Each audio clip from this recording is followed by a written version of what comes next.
لوگ اکثر پوچھتے ہیں کہ آپ اہل حدیث کیسے ہوئے، لمبی داستان ہے، لیکن اگر ایک حرف کے اندر بات کہوں تو یہ ایک حرفی بات یہ ہے، جب حدیث نہیں پڑھی تھی اہل حدیث نہیں تھے،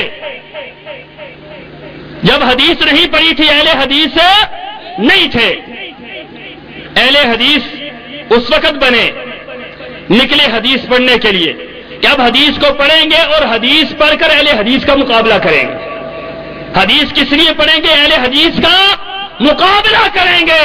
خدا کی قسم ہے، جب میں حدیث پڑھنا شروع ہوا میں نے دیکھا، بخاری شریف کو اٹھایا، وہاں پر مجھے اہل حدیث کا مسلک نظر آیا، مسلم شریف کو اٹھایا، اہل حدیث کا مسلک نظر آیا، ابو داؤد نسائی ترمذی کو اٹھایا، اہل حدیث کا مسلک نظر آیا، صحاح ستہ دوسرے درجے، تیسرے درجے، چوتھے درجے کی کتابوں کو اٹھایا، وہاں پر مسلک اہل حدیث نظر آیا۔